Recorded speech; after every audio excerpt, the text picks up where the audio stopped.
The Duke of Edinburgh's life of duty and service will be celebrated in a scaled-back funeral today. Yeah, for more on this, we're joined by royal editor at the Daily Mirror, Russell Myers in London. Thanks for coming on the show, Russell. Good to see you. Buckingham Palace has just released a previously unseen photo of the Queen and Prince Philip. Why have they shared it now?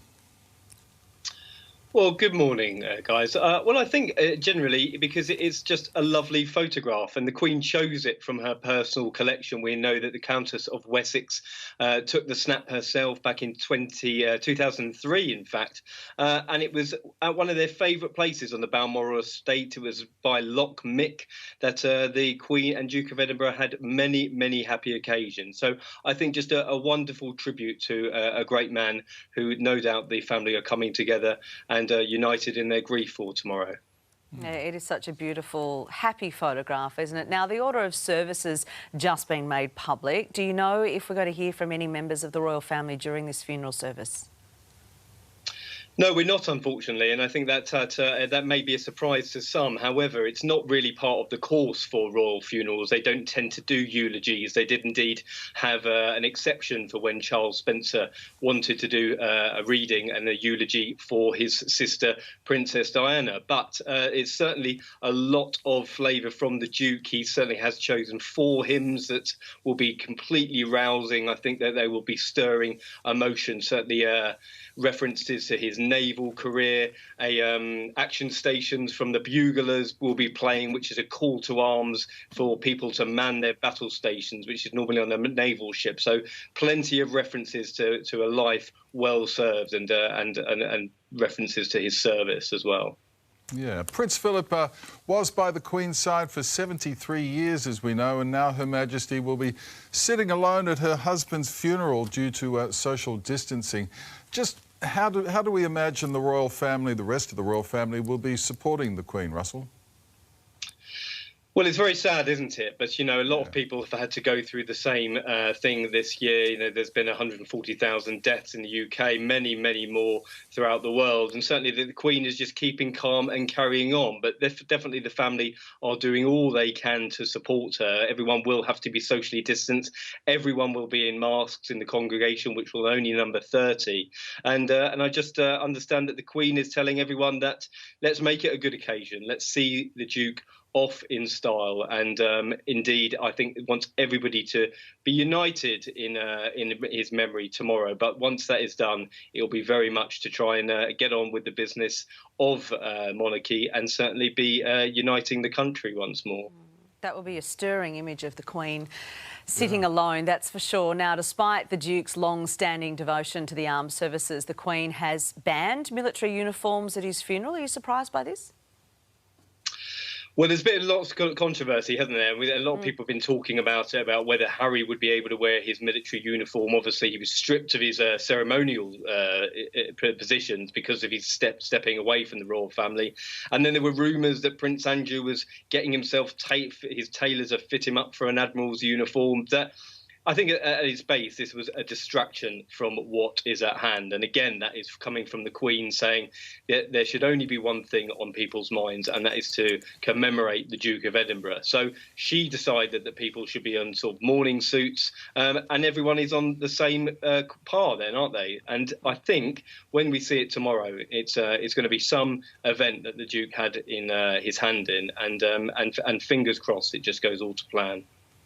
Let's hope so, Russell Myers. Thank you. Well, as the Queen prepares to farewell her husband, it seems almost impossible to imagine her life and legacy without her prince by her side.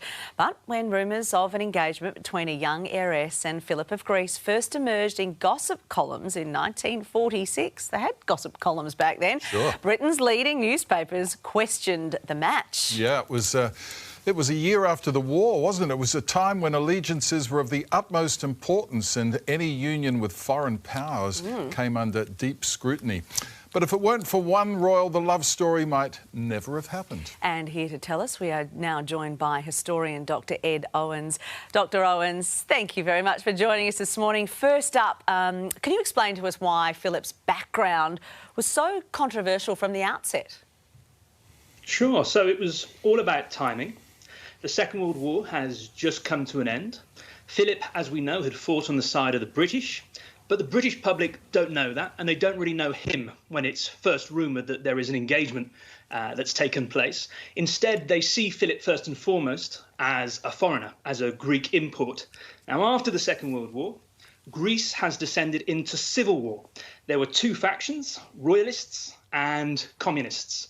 Now, sections of the British press and public were worried that if Philip, the Greek prince, was to marry Elizabeth, the British heir to the throne, then it might be interpreted as Britain aligning itself with the Greek royalist faction and getting involved in another war which might upset other European alliances. That was why it was so controversial.